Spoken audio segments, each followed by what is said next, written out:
Hoy, en las primeras horas de la mañana del miércoles 10 de septiembre de 2025, la nación de Polonia fue atacada.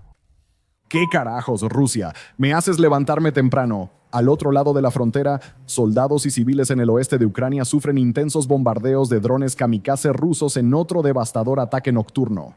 Pero luego, los drones rusos empezaron a dirigirse hacia Polonia, no solo uno o dos, como sucedía ocasionalmente durante la guerra, sino todo un enjambre de ellos, cruzando uno tras otro, hasta que quedó claro que esto simplemente no podía ser un accidente. Poco después, cerraron varios aeropuertos en Polonia, se ordenó a civiles refugiarse en casa y aviones polacos y de la OTAN derribaron drones kamikaze. Durante la larga duración de la guerra en Ucrania, lo que ocurrió anoche es completamente inédito, pero si el mundo occidental es honesto consigo mismo, sabemos exactamente lo que es esto. Durante años, las naciones de la alianza de la OTAN han entendido que algún día, tarde o temprano, la Rusia de Vladimir Putin actuaría para desafiar directamente la determinación de la OTAN. Ahora sabemos con certeza que ese día es hoy. Al principio, todo indicaba que la noche del martes 9 al miércoles 10 sería otra noche común de horrores en Europa del Este. En Ucrania, pocos días después del mayor ataque aéreo ruso de la guerra, volvieron a sonar las sirenas antiaéreas, mientras Rusia repetía una secuencia predecible pero aterradora. Primero llegarían enjambres de drones, oleadas de UAVs kamikaze explosivos fabricados en Rusia, pero usualmente basados en el diseño iraní Shahed 136. Esos drones volarían lentamente a través de Ucrania hasta que finalmente llegaran a sus objetivos, todo el tiempo esperando que las defensas aéreas se activaran y los derribaran. Una vez que las defensas aéreas se activaban, los bombarderos estratégicos rusos soltarían su carga, misiles de largo alcance que pueden viajar mucho más rápido. Si los ataques rusos funcionan como se espera, los misiles llegarán cuando las defensas aéreas ucranianas tengan dificultades para reponer interceptores ante los enjambres de drones, lo que aumenta la probabilidad de que los misiles rusos alcancen sus objetivos. A la 1:15 am, varios drones rusos volaron más al oeste, cruzando la frontera y superando cualquier objetivo en Ucrania. En línea, los observadores de la guerra y los analistas de inteligencia de fuentes abiertas en redes sociales notaron el problema sin poder llegar a conclusiones firmes sobre lo que había sucedido, pero observando que, fuera lo que fuera, casi con certeza, eran malas noticias. En redes sociales circularon informes, audios y videos desde Polonia sobre el despliegue y movimiento de aviones de combate en el este del país. Se anunció el cierre de un aeropuerto importante, luego otro y después dos más, incluyendo dos aeropuertos que sirven a Varsovia. Para aclarar, Varsovia no está cerca de la frontera con Ucrania, lo que muestra la gran penetración territorial de estos drones. Servicios de rastreo de vuelos detectaron varias aeronaves militares activas sobre Polonia, un avión de reabastecimiento de la OTAN girando sobre la misma ruta y un avión polaco de alerta temprana haciendo círculos y avanzando más al interior, como si rastreara amenazas. Durante unos minutos, un F-35, identificado como de la Fuerza Aérea de Estados Unidos, pero posiblemente neerlandés, activó su transpondedor y transmitió que había perdido comunicación. Se reportaron aviones de combate en más ubicaciones y algunas rutas sugieren que drones habrían cruzado Moldavia o Eslovaquia, aliada de Rusia, aunque Moldavia no lo ha confirmado hasta ahora. Durante un par de horas no estaba claro si el incidente era una provocación internacional de Rusia o posiblemente un accidente. Era poco probable que un solo grupo de drones experimentara algún tipo de falla y luego se desviara hacia el espacio aéreo polaco o fuera guiado allí erróneamente por sus sistemas a bordo. Pero tampoco estaba fuera del ámbito de lo posible. Los blogueros militares rusos, que suelen ser bastante activos durante los ataques aéreos de Rusia, de repente guardaron silencio, lo que generó sospechas de que tal vez esto no formaba parte del plan o, al menos, no se les había comunicado previamente. Unos bombarderos estratégicos rusos que iban a lanzar misiles de crucero parecieron regresar tras recibir órdenes de abortar la misión. Y que esos drones cruzaran sobre Eslovaquia en particular sugería un acto posiblemente no intencional, ya que los líderes de Eslovaquia son de los pocos vínculos que Rusia aún mantiene relativamente cordiales en Europa. Mientras el mundo de código abierto estaba lleno de rumores, los principales medios casi no cubrieron la noticia. Quizá todo esto solo fue ruido, pero luego un segundo grupo de drones cruzó el espacio aéreo polaco, y después de eso, aún más. Pronto los principales medios de comunicación se hicieron eco de la noticia.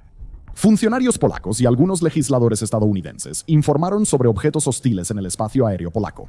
Al amanecer, Donald Tusk, primer ministro de Polonia, confirmó el derribo de drones que invadieron el espacio aéreo y eran una posible amenaza. Líderes de defensa polacos confirmaron que aviones de combate derribaron varios objetivos y se ordenó resguardo en regiones del este. La Fuerza de Defensa Territorial de Polonia advirtió a sus miembros en el este que pueden ser convocados con solo 6 horas de aviso. También indicó que estaba, entre comillas, en contacto constante con los mandos de la OTAN y que las defensas aéreas y el reconocimiento por radar serían elevados a su máximo estado de preparación posible. Las Fuerzas Armadas de Polonia informaron que los soldados buscan los lugares donde cayeron los drones derribados y que, hasta el amanecer del miércoles 10, los ataques con drones han cesado en Polonia. Mientras tanto, en Ucrania, esos bombarderos estratégicos rusos que parecían haberse dado la vuelta aparentemente cambiaron de opinión, desatando una ola masiva de hasta 40 misiles de crucero en las primeras horas de la mañana. Al momento de redactar esto, los daños causados por esos ataques aún no han sido evaluados. Como mencionamos al inicio, si Polonia y sus aliados de la OTAN son sinceros, solo hay una forma de interpretar lo ocurrido en territorio polaco. Vladimir Putin puso a prueba a la OTAN, observando su reacción ante un descarado y coordinado sobrevuelo de varios drones kamikaze explosivos sobre el territorio de un Estado miembro. Recuerden, este incidente no tiene precedentes en Polonia ni en ninguna nación de la OTAN desde que inició la invasión rusa a Ucrania. Los aeropuertos polacos nunca habían tenido que cerrar, los aviones de combate de la OTAN nunca habían tenido que ser desplegados para intervenir, y los civiles polacos nunca habían tenido que resguardarse en sus casas en regiones enteras al mismo tiempo debido al peligro de los drones kamikaze rusos. Es justo el tipo de ataque que analistas occidentales esperaban de Rusia desde hace años. Eventualmente, Rusia iba a hacer algo que haría que las tensiones con la OTAN se dispararan, para ver si los líderes de la alianza encontrarían el valor para enfrentarse a él o si se rendirían como lo han hecho tantas veces antes. Y si se rinden, entonces Putin puede asumir que no habrá una respuesta colectiva de la OTAN ante el próximo acto de agresión, aún más descarado por parte de Rusia, ni ante el siguiente, ni ante el que venga después. Sobre lo que la OTAN podría hacer tras este aparente ataque planeado, es difícil decirlo con certeza. Es poco probable que Polonia invoque el artículo 5 de la OTAN y solicite que toda la alianza se una a un conflicto con Rusia, ya que parece que nadie murió en Polonia por la oleada de drones y Rusia mantiene cierta negación plausible. Algunos, pero Polonia y la OTAN pueden tomar muchas medidas sin invocar el artículo 5. Por un lado, Polonia puede invocar el artículo 4, lo que le permitiría solicitar consultas con los miembros de la alianza sobre amenazas a su, entre comillas, integridad territorial, independencia política o seguridad. Además de debatir, Polonia y sus aliados de la OTAN pueden actuar. Esa acción podría implicar transformar el espacio aéreo polaco en una colmena llena de patrullas aéreas de la OTAN, desplegar tropas en tierra para proteger el territorio polaco y los estados bálticos cercanos, o de otra manera, posicionar recursos de la OTAN mucho más cerca del frente.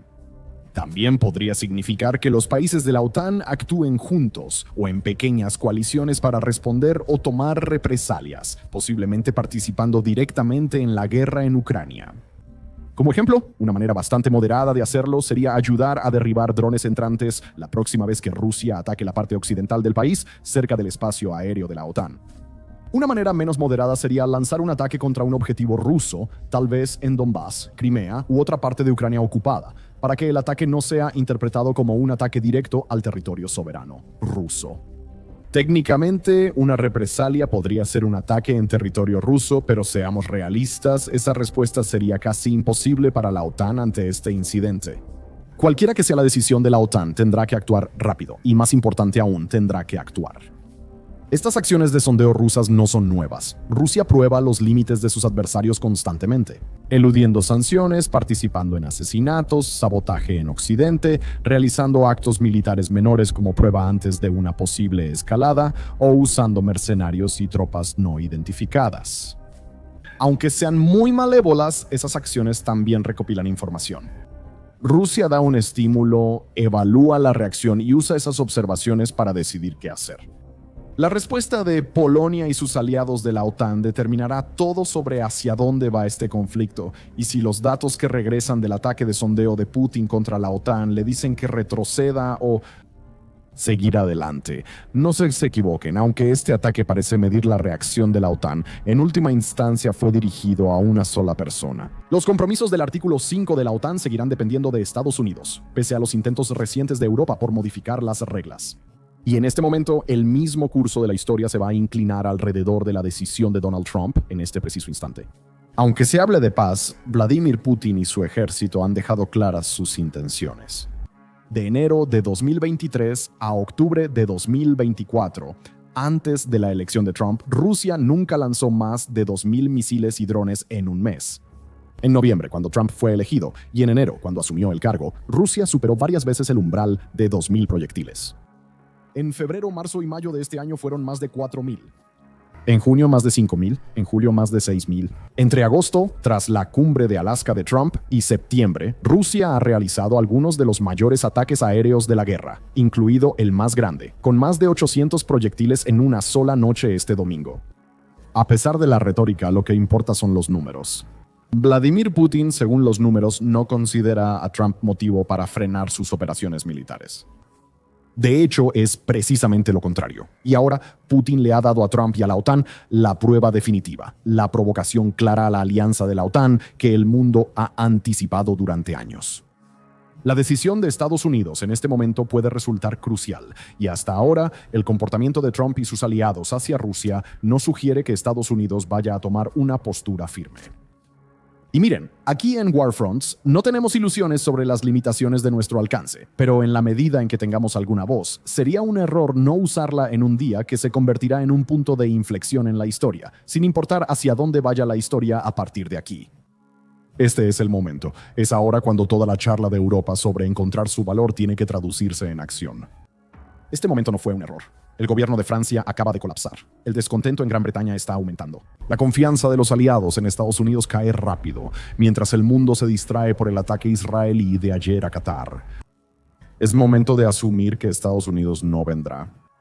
Después de que no castigó a Putin por su farsa de alto el fuego y no lo castigó por atacar el British Council y a los oficiales de la Unión Europea en Kiev apenas la semana pasada, Rusia va a afirmar que esto fue un accidente. Lo negará, lo minimizará, redirigirá la culpa.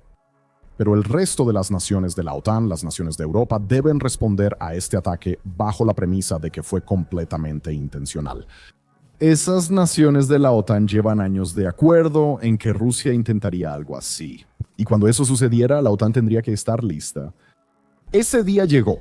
Aunque Europa no está tan preparada como quisiera, sus líderes tendrían que estar. Totalmente locos para creer que Rusia esperaría hasta que Europa se fortaleciera.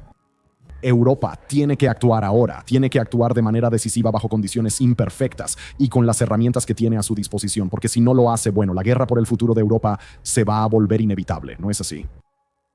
Gracias por vernos. ¿Qué demonios, Rusia? ¿Qué demonios?